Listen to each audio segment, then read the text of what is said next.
might have thought I forgot this, but it didn't. If you remember on the taking apart video, I had to loosen this up and get it flopping before this would pop out. So I had to loosen the top cap, and now we'll just kind of go on.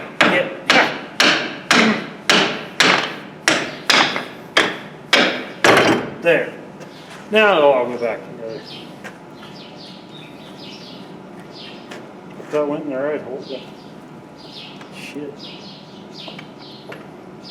Yeah, that's how it was. Because we didn't turn this.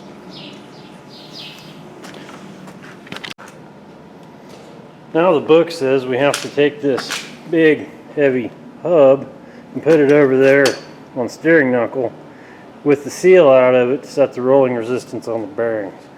So I'll clean this hub all up, and then we'll do that. And it looks like we're going to get to make a special tool too. So hang on. So now the plan is to take that hub and put it on there, and the cherry picker will hold it on. I grab the outer ring of the Planetary off that cart and put it on there, and then I'll grab a bolt and zzz, zzz, zzz. And then we can check the rolling resistance of the bearings in that hub.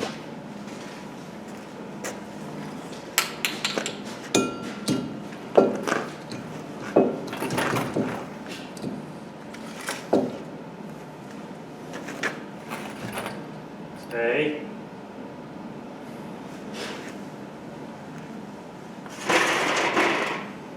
Why is this stuff so heavy? Oh. Oh, come on. Go on there.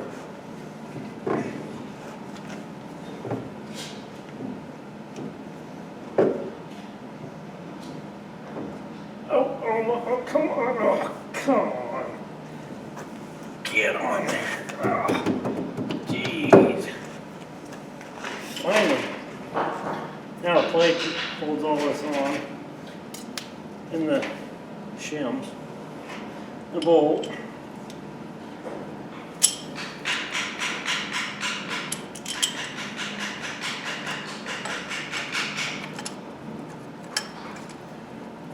And this is just a dry run. The seal's not in the back because the service manual says, you know, do all this without the seal in there. Did I tell you how much the seal cost?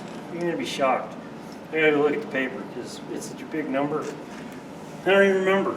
It just won't stick. It doesn't register. There's no way an oil seal should cost that much. We'll go over that here in a minute.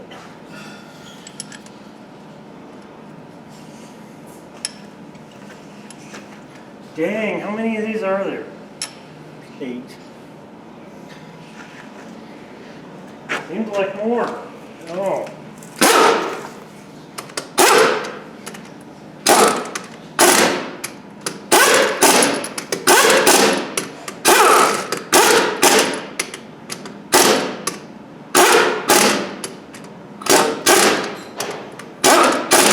Of course, we'll put a torque wrench on there. Here's the piece I made for the, you know, and then you turn it, and see how hard it turns. I'm gonna find, I don't know, pipes or something, go from, you know, here to here, so we can turn it. But I can tell you, that's pretty loose. It's not tight enough for sure. This is a special tool I made. This will take the place of the Case International tool for putting on here and checking the rolling resistance of that bearing. Come on over in here and I'll show you how this is going to work. It's going to go through the stud holes, and then back here we'll just put a nut on it. Like so. And we'll bolt it to the hub, and then we can get in there and check the rolling resistance of the bearings. And here's what checking the rolling resistance of those bearings looks like.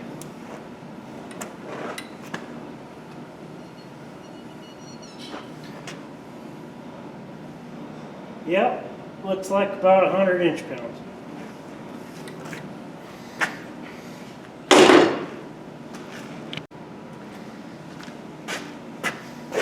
Now that we know the rolling resistance of this and it's good enough, we can take all this heavy stuff back off there, so we can put the super expensive seal in the back of this hub.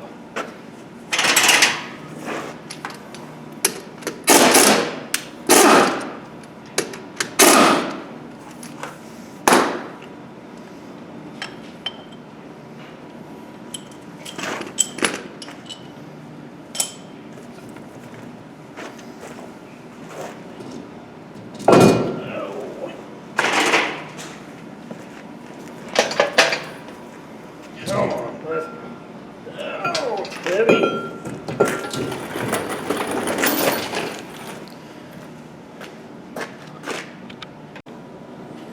So here's that seal I was telling you about that costs $1 Brazilian. It was actually 330 bucks plus tax. And there it is. That's what a $330 oil seal looks like. But part of the reason this is so expensive is because it's a Scotch seal. If you notice, there's no lip in there like your typical lip seal. That's because the lip seal is inside of here. This one's very well made. It doesn't come apart like a lot of the other ones do, where you can actually see it's just a lip seal inside of a seal. But the reason these are good is because it seals on the hub here and does not turn, or the spindle I should say. It seals on the spindle on the inside, and this does not turn. The seal itself turns inside the seal. The outside, of course, press fits into the hub just like any other oil seal. And then, you know, it's all self-contained, dirt's not getting in it as bad, and all the things that go wrong with the seal. And another great thing about these is if you got a spindle that the seal's slightly wore into, and you know, a regular oil seal might not seal, these will. These are excellent seals. And you can get them for other things, like my 93 Dodge pickup, I had to work on the rear end, and I was able to actually get Scotch seals for the axle seals on that. So you have to ask. It's and a lot of times if you got a seal and you know the seal number, a lot of places can look that seal up and find the specs and come up with a Scotch seal for you. And I also wanted to point this out. For that $330, this seal came with excellent instructions. Look at this, step 72. I think it came with everything you need to get the seal in without wrecking it, because it looks just like my service manual. So I've never seen this before. That was good of them. They start with the seal part anyway. Step 27 is number 1, but that's right out of the factory service manual. So that was nice of them to include that. Alright, we got our $330 seal in there. I didn't have a seal driver big enough for that because it's huge. So I just real carefully went around with a punch and tapped her in there gentle like. And the book says to tap it in flush, but it's got this huge lip that sticks up, and that's the part they mean flush. But anyway, everything's cleaned up. This is ready to go on there, so I'm going to jack it up and slide it on there, and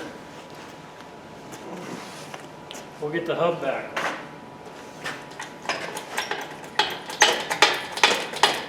Finally.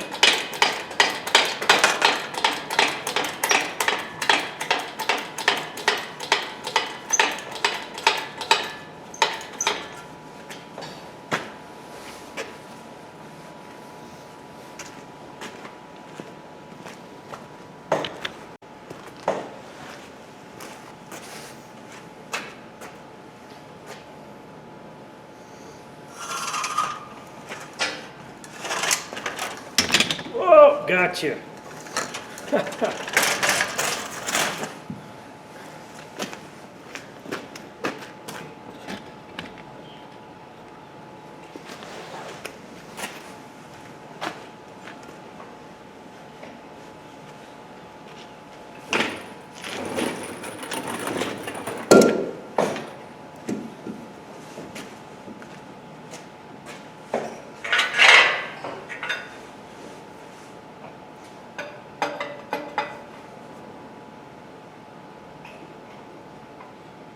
Just eyeballing that there, about there.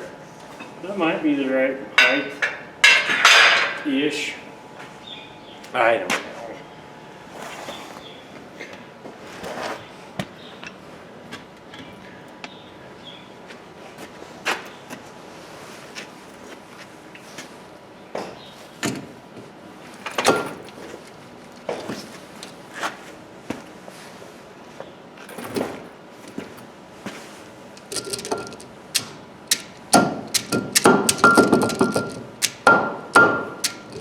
That bearing's being a little stubborn, so I'm just going to come through right there and there. Do a little hammer and punch action. Give her a few little taps. Maybe it'll go.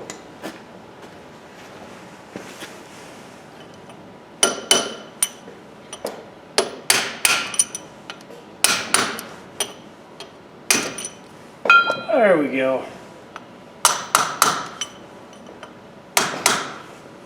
Just like that.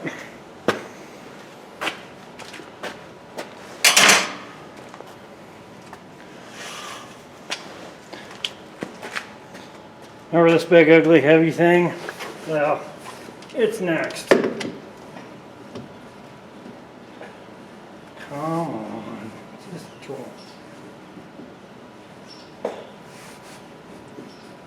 Oh, finally.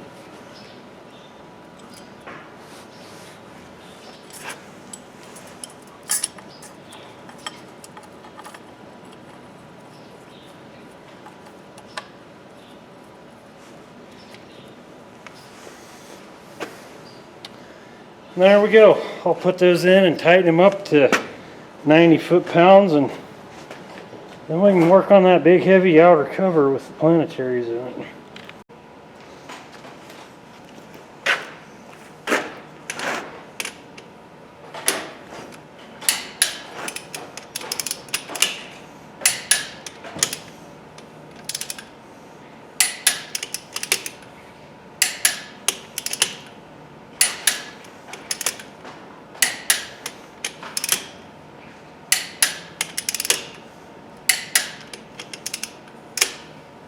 I don't know why I use this. That's exactly how tight I would have tightened it without it.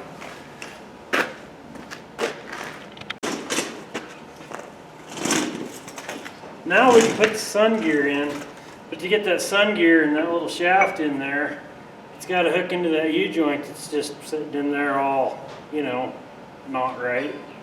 So we got to go in through the little gap we got back here with a pry bar and try and hold it up and engage these splines. And then there's a lock ring inside of there that we have to catch. So that's what keeps that in the U-joint when it's in the field doing its thing from, you know, doing this. So it runs like straight.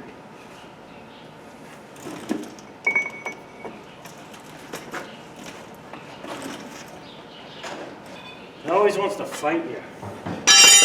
Everything. Can't just go together. Maybe there.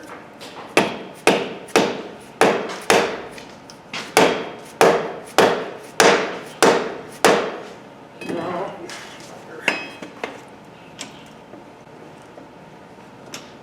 Oh, that should be close.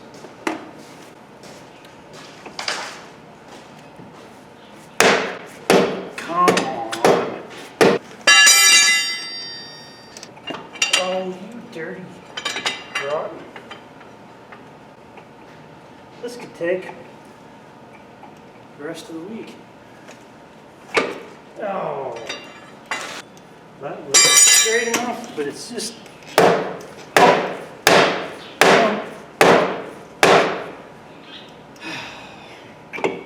nope. Oh, you just come on.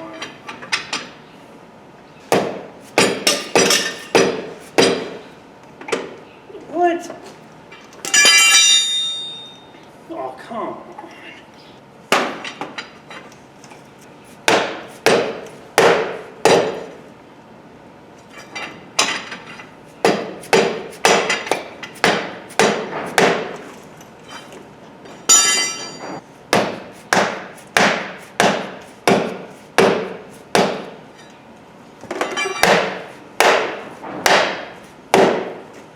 There, exactly, 47 days and 67 hours and 37.2 minutes. That don't seem right either. I don't think it's stuck through far enough. Maybe it is, I don't know.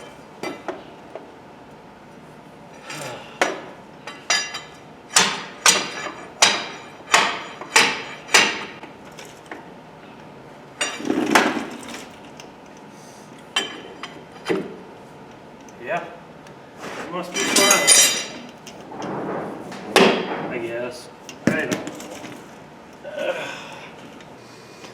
I got the sealer put on, and I got that big heavy Planetary right there, all cleaned up and ready to go. So now I guess we just got to get in here, grab this thing, and shove it on here, line it up, and wiggle it around, and oh God, it's heavy.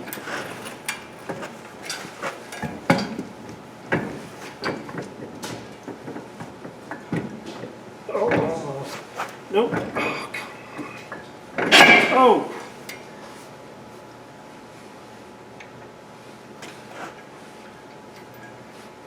Come here, back up. Now I gotta put this down, unhook it.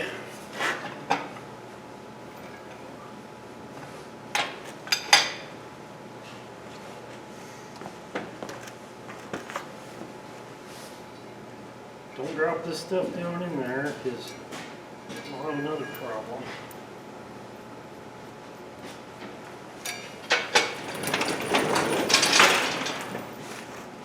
Now we take these two little fellers, and we turn this hub, line all that up. Yep.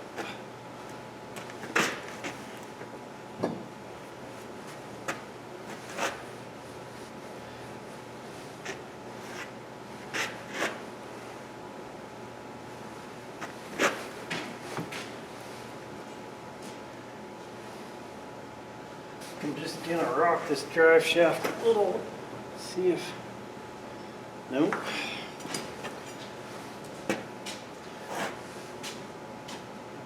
It's lined up, but it's not lined up.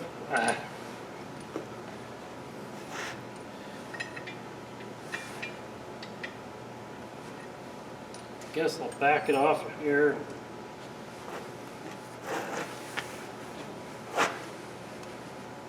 Come on. See if we can turn the hub slightly before all these gears and stuff engage again. Better? Alright. Maybe we'll just take a couple of those through. Oh yeah, there we go. Maybe this time. Sneak one in here. Opposite of that one. There. Now maybe when we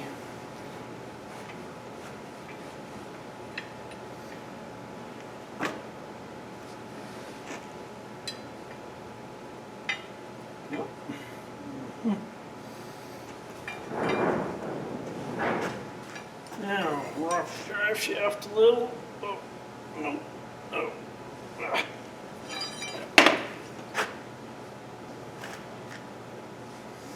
Give it a tap or two.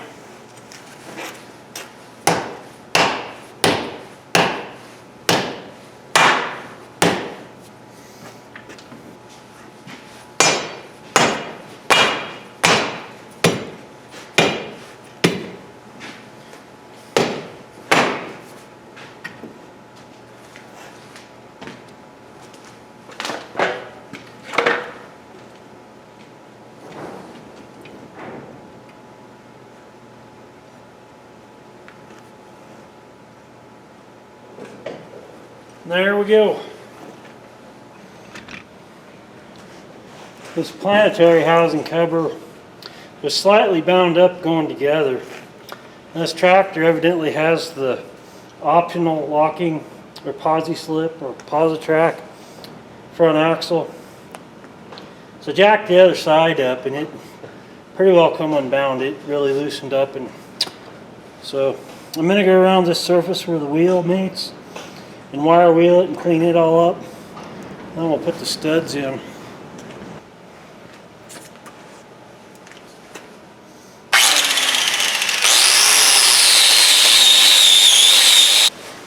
A good way to get these studs reinstalled is you put anti-seize on them so they go in there easily. You want to turn them till the splines line up, and then you can smack them with a hammer. And some of them will go all the way in. fairly easy. And the ones that don't, you just get in here with a nut and an impact. And it will require a spacer usually here because you run out of threads. And then you just watch back here and make sure, you know, you stop when that looks like it stops. Otherwise you might strip this or break your stud or something like that. So I'll get these studs put in. I thought I'd show you what knocking these studs through looks like.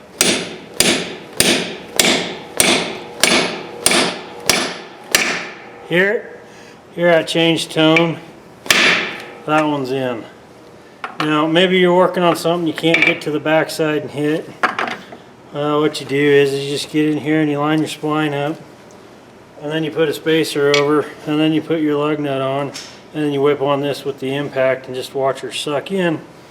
Anyway, that pretty well wraps this up. Well, there we go. This side's back together. I'm gonna leave it up on the stand like this with the tire off. Went ahead and filled the hub here up with oil, and that way when I come back tomorrow, you know, I can see if it's leaking just sitting here or not. You know, tomorrow I'll put the tire back on this if it's not leaking. The odds are probably 50-50 there, I suppose. You know how it goes. That means all we got to do is just everything we did to this side over there to the other side. So maybe the next video will be about sell your broken stuff on Craigslist for not broken price and go buy not broken stuff. Thanks for watching. They just jumped to the